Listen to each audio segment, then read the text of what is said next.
The slowest ride of her life. The lobby was almost empty, except for the echoing click of Janet's boots on the marble floor. It was nearly midnight. The office building was quiet now, the once busy floors silenced by the end of another long day. Janet, a 26-year-old janitor with streaks of fatigue under her eyes and a half-empty coffee thermos in hand, finished her final sweep of the 24th floor. She wasn't supposed to be there this late, but her supervisor had asked her to cover for a sick coworker. She didn't mind the silence. Truth be told, she liked it better when no one else was around. She could think, breathe, and just be herself as she stepped into the elevator. Her cart squeaked softly behind her. She reached for the ground floor button just as a tall man in a black hoodie and jeans slipped in behind her, holding a duffel bag slung casually over one shoulder. His face was partly shadowed by the hood, and Janet, barely glancing up, offered a polite smile and a quiet, "Evening." He nodded back with a small smile of his own, calm and gentle. The elevator doors closed with a metallic sigh, and the descent began. But not even 15 seconds passed before the elevator jolted sharply, and then stopped altogether between the 22nd and 21st floors. The lights flickered once, then settled into a dim glow. Janet's heart jumped, her fingers tightening around the thermos. The stranger didn't react much. He just looked up at the ceiling, then the control panel, then pressed the emergency button calmly. "Looks like we're stuck," he said in a voice that felt oddly familiar. Deep, soothing, a voice that carried warmth without trying. "Great," Janet muttered, sighing as she leaned against the wall. "Just what I needed tonight." "Are you all right?" he asked gently, watching her without prying.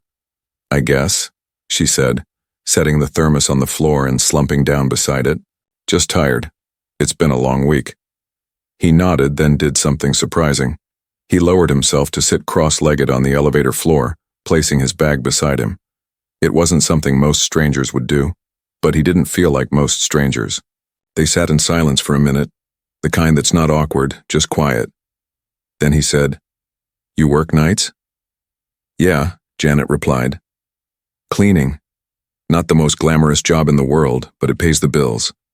"There's something noble about cleaning up other people's messes," he said, glancing at her with a thoughtful look. "A lot of folks wouldn't last a single day doing what you do." She gave him a sideways glance, surprised by his tone. It wasn't pity, it was respect. Real, honest respect. Nobody ever said things like that. Not to her. "Thanks, I guess," she murmured. "What's your name?" "Janet." "I'm Keith," he said, but there was a tiny hesitation in his voice, as if he wasn't used to saying that name, or maybe he wasn't used to lying.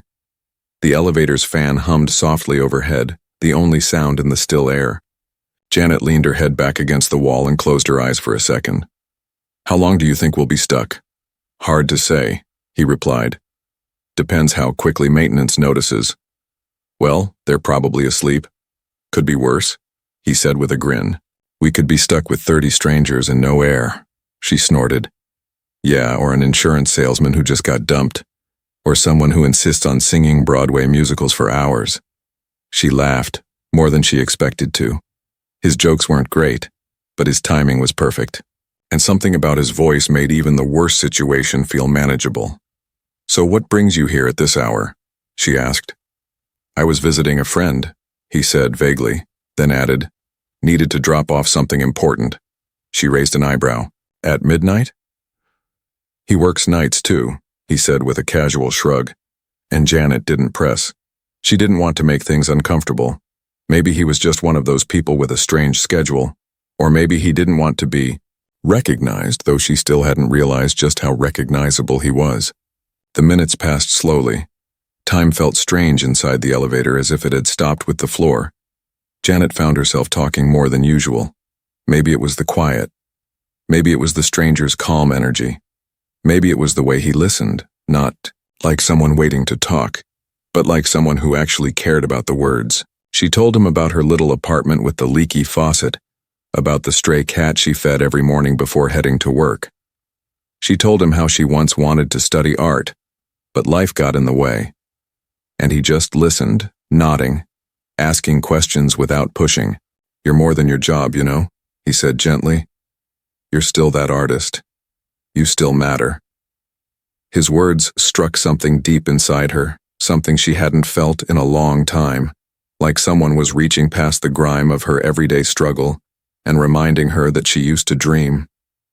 You sound like a therapist, she said, half smiling. I'm not, he said. I'm just a guy who knows what it's like to start over. You've started over? He paused. More times than I can count. A silence followed that didn't need filling. Not right away. But then Janet's curiosity grew stronger. His posture, his voice, even his little expressions, they were so familiar. Not like someone she'd met, but like someone she'd seen on a screen. Wait, she said suddenly, narrowing her eyes. You ever been in movies? He gave a little grin, looking down. Some people say I look like a guy who has. No, seriously, your voice, you sound like Keanu Reeves. He chuckled but didn't confirm or deny it. Janet blinked. Are you messing with me? Would it change anything if I said yes? She thought about it. I don't know. Maybe. He nodded thoughtfully. That's honest. So, are you him? He leaned back against the opposite wall and smiled. Maybe. Or maybe I'm just a janitor like you, stuck in a metal box at midnight trying to pass the time. She laughed again, unsure whether to believe him or not. But in that moment, it didn't really matter. Whoever he was, he made her feel seen. Not as the girl with the mop, but as a human being. The emergency intercom crackled suddenly and a voice came through. Sorry for the delay. We've got someone coming to reset the system. Hang tight. Janet looked at her mystery companion. Well, guess we'll be free soon. He gave her a half smile. Yeah, but not every prison has bars. The words echoed inside her like poetry. Strange, haunting, true. And just like that, her night, her life, had already begun to change, and she didn't even know it yet. Echoes in the dark, the elevator had not moved an inch. It had been almost 40 minutes since the voice crackled through the intercom, promising help soon. Janet had always hated the word soon. It never meant what people wanted it to. It could mean 5 minutes. It could mean an hour. Sometimes it meant nothing at all. The air inside the elevator felt denser now, not because of the lack of oxygen. Thankfully, the fan above was still humming, but because of the quiet weight of time stretching longer than expected. Janet shifted in her seat on the cold floor, brushing dust from the edge of her uniform pants. Across from her, the man who might be Keanu Reeves, or might just be an incredibly convincing look-alike, leaned against the mirrored wall with the patience of someone used to waiting. You ever get stuck like this before? She asked, just to break the silence that had grown too loud. He gave a half nod. Once, but that one involved an old elevator in Hong Kong and a monk who couldn't stop humming. She laughed, shaking her head. Okay, that's oddly specific. Most strange stories are. Janet tilted her head. You really are him, aren't you? His smile didn't answer, but his eyes sparkled with something more honest than words. There was a weight behind his expression, like a man who carried more stories than he could ever tell in a lifetime. Stories too big for words, yet written into the lines of his face and the quiet strength in his voice. Why not just say it? She asked, folding her arms. If you're Keanu, why pretend? He didn't respond right away. Instead, he reached for the thermos she had left near her side earlier. He turned it slowly in his hand, then looked up. Because sometimes, he said, people treat you different once they know. And sometimes it's nice to just be a guy stuck in an elevator with someone who doesn't expect anything. Those words made her pause. Not just pause, but sink deep into a realization. All her life, Janet had felt invisible, unseen, passed by. She knew how it felt to be reduced to a role, the janitor, the cleaner, the girl who didn't go to college. But in this strange moment, she was seeing something she hadn't expected. Even someone like him could crave simplicity, anonymity. Even he wanted to be seen not as a star, but as a soul. Fair enough, she whispered, glancing down. I get it. You do? He asked, eyes steady on her. Yeah. She nodded slowly. I mean, People see a uniform and stop seeing the person. I clean up their mess, they don't even say thank you. I walk past them in the halls and they pretend like I'm invisible. He didn't speak. He just listened. And in the depth of his silence, she found a rare kind of comfort. You know, she continued, voice softer now, sometimes I wish someone just once would notice me. Not in a weird way, just see me. His voice came low, full of something unspoken. I see you. Those 3 words landed like thunder in her chest. For a second, she didn't breathe. It wasn't what he said, it was how he said it. Like it wasn't a favor, like it wasn't an effort, like it was the most natural truth in the world. She turned away, swallowing the lump in her throat. Why was she getting emotional? She didn't even know this man. And yet, in the thick silence of a stuck elevator, he had touched a place inside her that hadn't felt warmth in years. You okay? He asked after a moment. She nodded quickly, wiping her eyes. Yeah, just tired. I don't cry, not usually. Maybe not crying enough is what makes people break. Janet exhaled a half laugh. You sound like a poet. Maybe I just hang around a lot of pain, he said softly. And pain teaches you things no teacher can. The air shifted between them, not in a romantic way, but in something deeper, human, sacred, honest. Janet didn't know what she believed in anymore. Not in luck, not in fate. But tonight felt like something was moving behind the scenes, something she couldn't name. She had stepped into the elevator expecting silence, emptiness. Instead, she found connection. A distant thud made both of them look up. Maybe that's the repair guy, she said hopefully. He leaned forward, listening carefully. Sounds like they're opening the top hatch. Janet stood, brushing off her uniform, suddenly self-conscious about the mop smell clinging to her shirt. She stepped back as the ceiling panel slid open and a flashlight beam flickered down. Hello? A gruff voice called. We're gonna lower a ladder, sit tight. We've been sitting tight for over an hour, Janet muttered under her breath. As the ladder extended down from the top, she turned to the man. Well, guess this is goodbye. He looked at her for a moment longer than expected. Doesn't have to be. What, you planning on hanging out in janitor closets now? Maybe, he said with a half smile. Or maybe I'll leave something behind. He reached into his duffel bag and pulled out a small folded notebook. It looked old, leather-bound. Worn at the corners, what's that? She asked. A journal, he said, handing it to her. I write things down sometimes. Thoughts, dreams, stories no one will ever hear. She took it gently. Why give it to me? Because maybe someone like you will understand them better than most. Janet opened the first page. It was handwritten, messy but strong. The kind of handwriting that told you the writer had lived through fire and still chose softness. Before she could say anything more, the man began climbing the ladder. As he disappeared through the top hatch, the flashlight beam danced for a second across his face, and in that flicker of light, she saw it, really saw it, the sharp jawline, the soulful eyes, the presence that made people stop breathing in movies. Her breath caught. Her knees nearly gave out. Holy, it was him, she whispered, but he was already gone.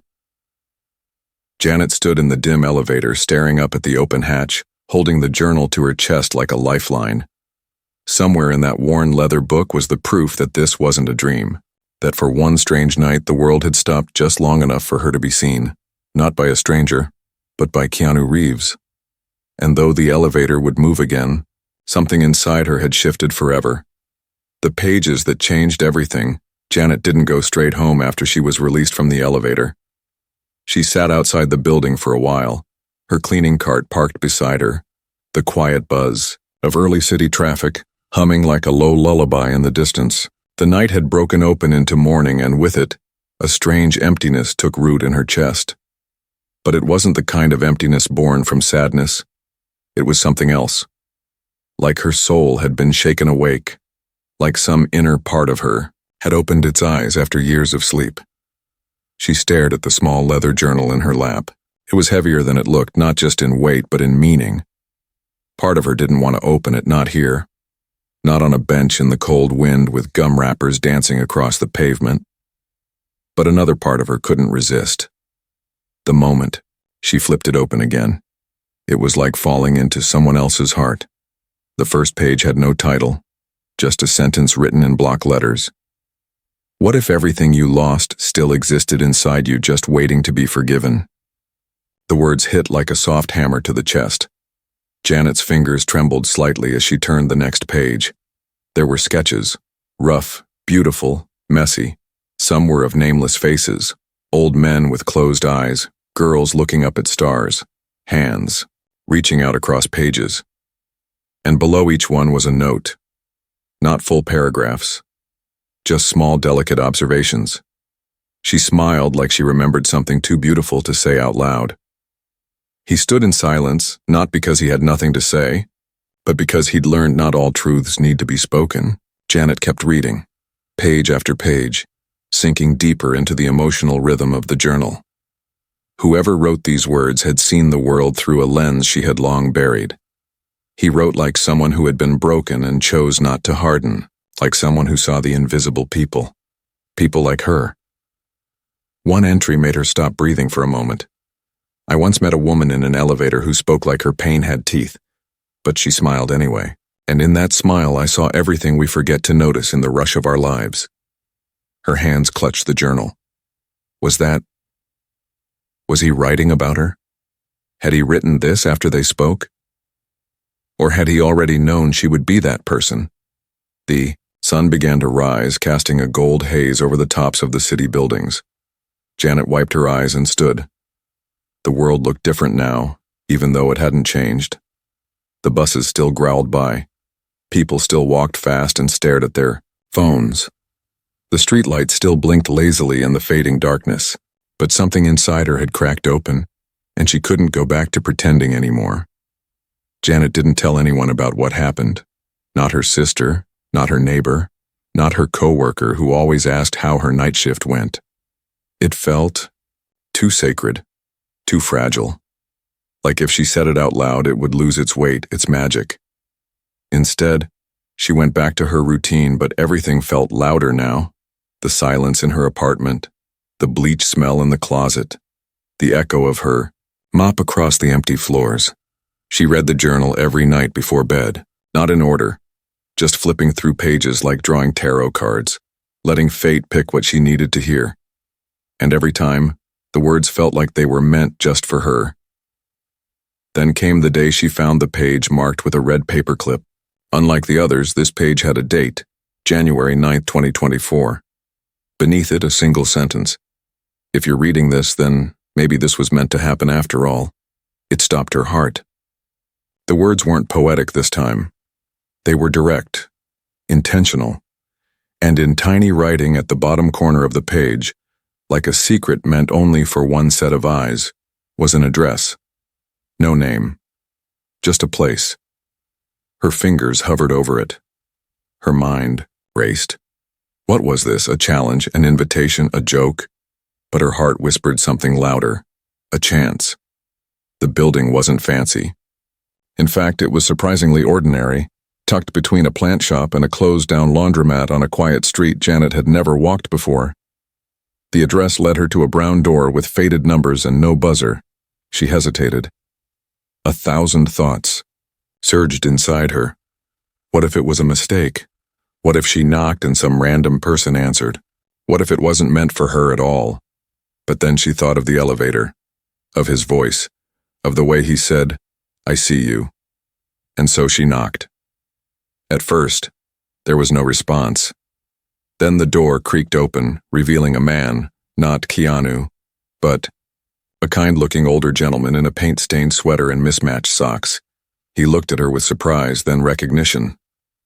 "You're the janitor girl," he said, eyes wide. Janet's stomach turned. "Excuse me?" He stepped aside quickly. No, I mean, he told me someone might come. Didn't say who. Just that if someone knocked with the journal in hand, they should be let in." She clutched the book tighter, stepping into a room, filled with canvas, books, and sunlight. "Who are you?" she asked. "Just a friend," he said. He leaves things here, sometimes books, sometimes ideas. He calls this place his quiet room. Not many people know about it. Janet looked around. The room was a sanctuary, plants spilled over windowsills. There were photos on the walls, some black and white, some of faraway places. And in the center of the room was a table with a single envelope sitting on it. "He left that for you," the man said, nodding toward the envelope. "He told me not to open it, just to wait." Janet approached it slowly, heart hammering. The envelope had her name on it, not janitor, not miss, not even to whom it may concern. It simply said, Janet. Hands trembling, she opened it. Inside was a handwritten letter, short, direct. "You said no one sees you, but I do. And maybe this is the beginning of you seeing yourself too." Inside the journal are more than stories. They're pieces of a path. Some of them are mine. The rest are yours to write. If you're ready to start, I left you a gift. Not fame, not fortune. Something better. Something real. Beneath the letter was a small key and a note that said, Studio 4B. Ask Martin. It's already paid for. She looked up, eyes wide. "Martin?" she asked the man. He smiled. "That's me." "What's Studio 4B? He grinned, pointing to the door across the hallway. A place where artists go to remember who they are. Janet felt the tears coming before she could stop them. She looked down at the key, the letter, the journal. All this time, she thought she was nobody, just a janitor. Just another face in a crowd. But someone had looked closer. And now, the elevator wasn't just something she got stuck in. It was the door that opened her life. The room with no mirrors. Janet didn't enter Studio 4B right away. The key burned like fire in her coat pocket the entire walk home. The wind was soft, the streets half awake, but inside her, a storm brewed that she couldn't explain. Part of her was afraid. Not of failure, but of finally being seen, of daring to imagine that maybe, just maybe, she was meant for more than cleaning floors and living in the shadows. She didn't sleep that night. She sat by her window, journal open on her lap, tracing the words he had written over and over again. She kept reading the sentence from the letter. "If you're ready to start," until the words lost meaning and turned into pure emotion. She wasn't sure if she was ready, but she was sure of one thing. She couldn't go back to who she was before the elevator. The next evening, with trembling hands and no plan, Janet walked back to the quiet building and knocked on Martin's door. He greeted her with a knowing smile, no questions asked. He simply opened the door to Studio 4B and gestured for her to step inside. The space wasn't what she expected. It wasn't fancy. No velvet couches. No chandeliers. Just old wooden floors, tall windows, and a single easel placed in the center of the room like a throne waiting for its queen. Shelves lined the walls, filled with blank canvases, half-used sketchbooks, broken brushes and scattered art supplies that looked like they had stories of their own. It smelled like old paper and linseed oil, a smell that reached deep into her memory and unlocked something she thought was gone forever. She stepped inside slowly, feeling the hum of the room like music vibrating in her bones. There were no mirrors anywhere. It was the first thing she noticed. Just empty walls, as if the space itself wanted you to stop judging what you looked like and start remembering who you were. He wanted it that way, Martin said softly from the doorway. Janet turned. "No mirrors?" He said. "Too many people only see themselves from the outside. This place isn't for that." She nodded, stepping farther in. "He also left you this," Martin added, placing a small wooden box on a nearby table. "Didn't say what it was. Just that you'd know when it was time." Janet ran her fingers across the box. She didn't open it. Not yet. Instead, she sat in front of the easel and stared at the blank canvas that had been waiting there. For a long moment, she just sat. Then she picked up a piece of charcoal. The first stroke she drew was uncertain. The second had more weight. The third cracked open a flood. She didn't even know she was holding back. For the next 4 hours, she Didn't speak, didn't move from her seat. She drew like she was bleeding through her fingers. Faces from dreams, broken cities, stars hidden behind clouds, people with wings too heavy to fly. She didn't know how long she'd been there until Martin knocked gently on the door and brought her a cup of tea. She barely noticed the time had passed. "You look like someone who just found air after drowning," he said kindly. Janet smiled, tears quietly falling as she sipped the tea. "I forgot what it felt like to matter." "You always did," he replied, "but now you know it." She stayed until the sun began to rise again, painting the sky with the same color she'd just drawn on her canvas. Before leaving, she turned back to look at the easel. Something inside her had shifted. This wasn't a hobby, it wasn't therapy. This was who she was, even if she had hidden from it for years. The janitor was just one part of her. The artist had always been waiting. Over the next week, Janet returned to Studio 4B every night after her shift. Sometimes she brought old scraps of paper to sketch on. Sometimes she just sat and listened to the quiet. Each day she grew a little braver. The fear began to melt, not because the world got easier, but because she was changing. And then on the 8th day, she opened the wooden box. Inside it, wrapped in soft black fabric, was a single photo. It was old, slightly faded. In it, a young Keanu sat in a nearly identical room, paint-streaked pants, charcoal-covered hands, eyes distant and thoughtful. He wasn't smiling, but he looked alive, raw, honest. Taped to the back of the photo was a note. "The world won't always understand your softness, but make your art anyway. The ones who need it will find you." Below that, a second line. "I believe in your voice. Now you need to." Tears rolled down her cheeks, warm and slow. She turned the photo over and placed it gently beside her sketch pad. "You really were here," she whispered. 2 days later, Martin knocked on her door with an envelope. "This came for you," he said, offering no further detail. Hand-delivered, Janet opened it slowly, heart racing. It wasn't another letter. It was an invitation. "You are cordially invited to participate in the Hidden Hands Local Artists exhibit. Studio 4B has nominated you. Your piece will be displayed alongside others in a one-night show. You may remain anonymous or attend as yourself. All artists are welcome regardless of status." She stared at it, stunned. "Wait, I didn't submit anything." Martin smiled. "Someone did." "You mean?" He nodded. "But I never said I was ready." "He thinks you are." Janet stared at the letter. Her thoughts swirled with doubt, fear, excitement. The idea of putting her work in front of people, real people, was terrifying. What if they laughed? What if they saw her and dismissed her the moment they heard she was a janitor? But then, deep down, a voice spoke gently. What if they don't?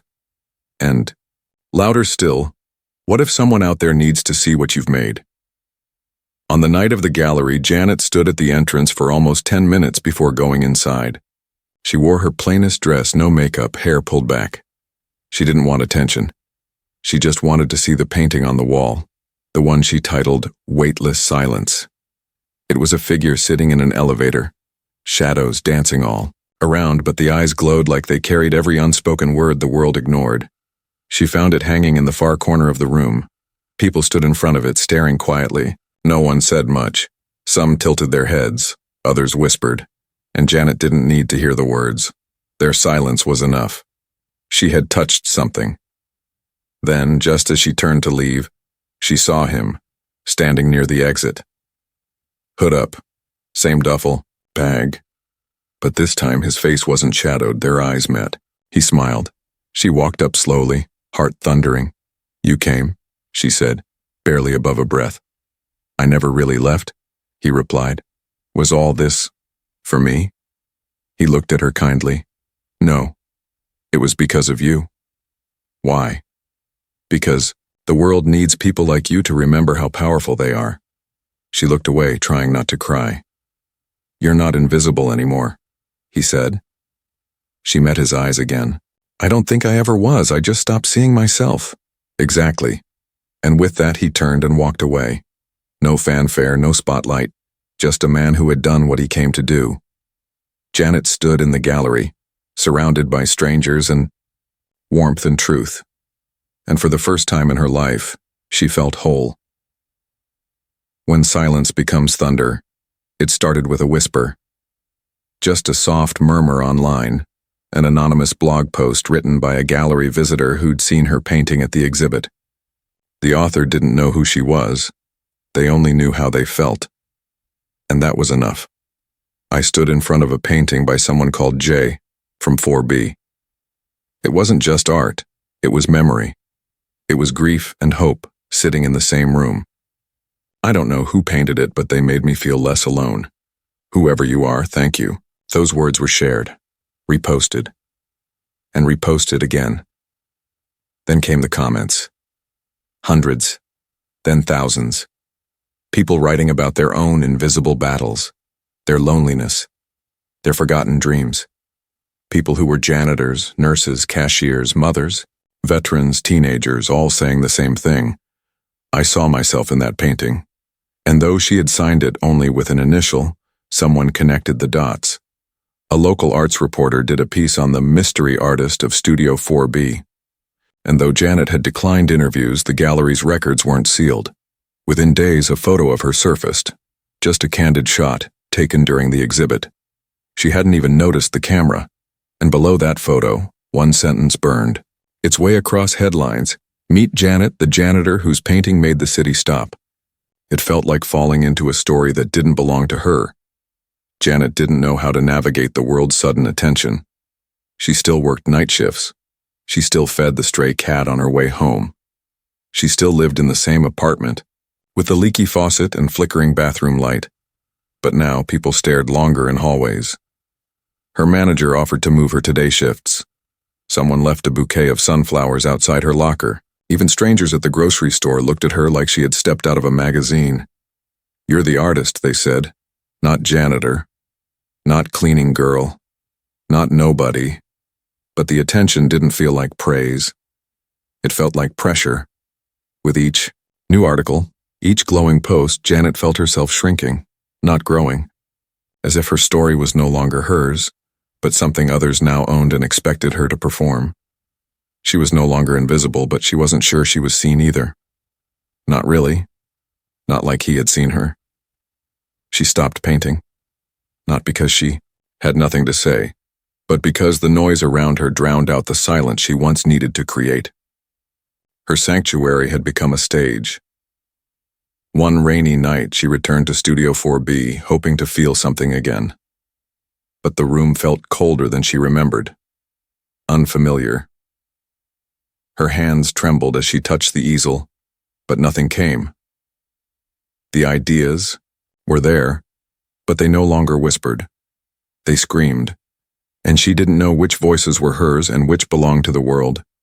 She sat on the floor, journal in her lap, tears trailing silently down her cheeks. "You okay?" Her heart stopped. The voice was behind her, soft, steady, unmistakable. She turned. He stood in the doorway, the hood down this time, no shadows to hide him. It wasn't a dream. It wasn't a memory. Keanu Reeves had returned. Janet blinked through her tears. How long have you? Long enough," he said, stepping inside. "You looked like someone who needed the room back." She laughed weakly, wiping her face. "I don't even know who I am anymore." He sat beside her on the floor, legs crossed. Same calm energy she remembered. "You're still you.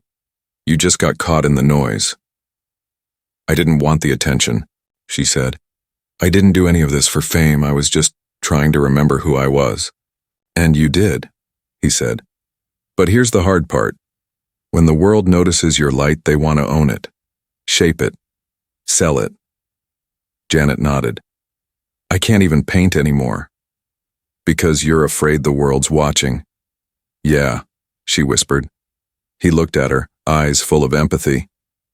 "You don't owe them anything, not your soul, not your silence, not your art. Your gift is yours, your story is yours. But they keep calling me an inspiration, a miracle janitor.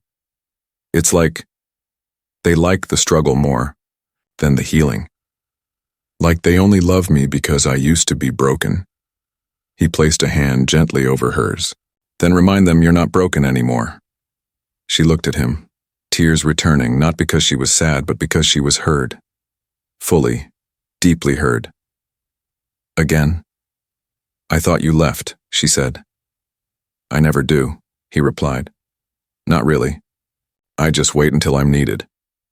That night they sat in the studio for hours. He didn't tell her what to paint, he didn't lecture or advise, he just listened. He shared stories too. Not about movies or fame, but about days when he felt lost, alone, irrelevant. The world sees what it wants, he said. But the truth, the real truth, it's inside moments like this. Quiet ones? She asked. Yeah, the ones no camera captures, where someone decides to keep going even when no one's watching. She smiled. Like painting in the dark. Exactly. And slowly that night, Janet picked up a pencil. Not to impress, not to prove, just to feel. She didn't draw a masterpiece, just a single sketch. Two people sitting on the floor of an elevator. No faces, no fancy lines, just outlines. Connection. Truth. She titled it, Scene. Over the following days, Janet began painting again. Not for galleries, not for applause. She painted children playing in alleys. Elderly women smiling on buses, tired men resting beneath street lamps. She painted the invisible and in doing so, helped the world see again. And though people still asked for interviews, she only gave one. It wasn't on TV. It wasn't in a magazine. It was a note, handwritten, posted in the window of the studio. I was never a miracle. I was a person who forgot, and then remembered. The world didn't change me. Kindness did. So if you're reading this, remember, there's no such thing as just a janitor. There's only stories waiting to be told, and people brave enough to tell them. The return to the 23rd floor months passed, but the city didn't forget Janet. Not because she chased fame, not because she posted selfies or hired a manager or signed book deals, though all those offers came. She declined most of them gently, without judgment but firmly. She didn't need the noise anymore. Her art was louder than any interview could be. People came from different places just to walk past Studio 4B, where her paintings now lived and breathed like open windows to forgotten truths. Children left crayon drawings taped to the glass. Strangers dropped letters in the mailbox outside, thanking her for reminding them of the beauty they still carried. And through it all, she painted. Not because the world watched, but because the world needed someone to see it with eyes that weren't looking for perfection. Just truth. But there was one piece Janet never finished. It sat in the corner of the studio, half covered with a dusty cloth. A painting of an elevator, shaft in shadows. Two figures sketched in outline, one sitting cross-legged, the other leaning against the wall with her head down. It was the only canvas she hadn't touched in weeks, because it wasn't ready, because she wasn't ready, until the invitation came. It was tucked into the back of the journal, folded, yellowed slightly, as if it had waited patiently all along. It was a pass, not a printed one, handwritten, informal. It simply read, "You're invited to the 23rd floor, same time, same place. Come as you are." No signature, but she knew, and for the first time in a long time, Janet found herself standing once more in the same lobby where it all began. Her hands shook slightly as she stepped into the elevator. It was newly polished, but still hummed with the memory of that night. The janitor cart was gone. Her uniform was replaced by paint-smeared jeans and a soft gray sweater, but in her chest her heart beat with the same wonder, the same pulse of questions that had once haunted her. Except now, she was no longer afraid of the answers. She pressed the button for the 23rd floor. The elevator rose, floor by floor. No jolt. No pause. No breakdown. But as the doors opened, her breath caught in her throat. Because the floor had changed. It wasn't an office anymore. The walls had been stripped bare and painted in warm tones. Candlelight flickered from sconces. And there, standing by the far window with the skyline at his back, was the man who started it all. Keanu turned, a soft smile stretching across his tired eyes. "You made it," he said, voice just as gentle as she remembered. "You invited me," she replied, stepping inside. "I had to wait until you were ready." "Ready for what?" He didn't answer right away. Instead, he walked over to a covered table in the center of the room. With one smooth motion, he pulled away the cloth. Beneath it was a collection of letters, notebooks, framed sketches, copies of paintings she hadn't seen in years, some of her early ones, even ones she threw away. "How did you," she began. "I kept them," he said, "from the first day. The day you said no one ever saw you." She moved closer. Tears welled. "Again, why?" "Because I knew you'd need to be reminded someday that the world didn't find you by accident. It was because of who you are. Not the janitor, not the artist. Just Janet." She ran her fingers across the items, heart aching and full. "I still don't understand why me," she whispered. Keanu knelt beside the table, pulled out a small box, flat, square, wrapped in brown paper. "Open it." She did. Inside was a newspaper clipping. Old, faded. "Unknown janitor saves actor's life in parking garage fire." The article was barely half a page. The story seemed simple, but her eyes widened when she saw the photo. It was her, much younger, in her teens, wearing a school custodian badge, holding a fire extinguisher, pulling a man out of a smoking car, and next to her, Keanu, barely conscious. Soot on his face. Janet stumbled backward. I don't remember this. I thought that guy was just some stranger," he said softly. "You saved me. No cameras. No thank you. You disappeared after the ambulance came. And I never forgot your face." She stared at him, everything clicking together. "So, that's why you were in the elevator that night?" He nodded. "I wanted to meet you again. Not as a hero, not as a thank you. I wanted to see who you were. And when I did, I realized you were still saving people in ways no one saw." Janet dropped to her knees, overwhelmed. "I don't know what to say." "You don't have to say anything," he replied. "Just keep being you." They sat there for a long time, silence stretching wide, not uncomfortable, but sacred. "So what now?" she asked. Keanu looked at her, a twinkle in his eye. "Now, you help others see themselves, the way you finally saw you." A year later, the Janet Reeves Center for Invisible Artists opened in the heart of the city. Not a museum, not a school, a sanctuary. Inside were rooms with no mirrors, just light, walls where people could paint, draw, dance, or write. A gallery where only first-time artists were displayed. No fame, no resumes, just expression. And in one corner of the entrance lobby, behind a glass case, was a leather-bound journal, open to a single page. "I met a janitor who saved my life twice. Once from fire, once from forgetting who I was." Beneath it, two names signed side by side, Keanu Reeves, Janet. And sometimes late at night, when the center was quiet and the city slept, a hooded man could be seen slipping into the studio with a duffel bag. He never stayed long, just long, enough to look at the paintings, the poems, the silent courage of people finally brave enough to be seen. And when he left, Janet always smiled, because she knew. Some elevators don't just take you down or up, some take you inward. And that's where the real journey begins.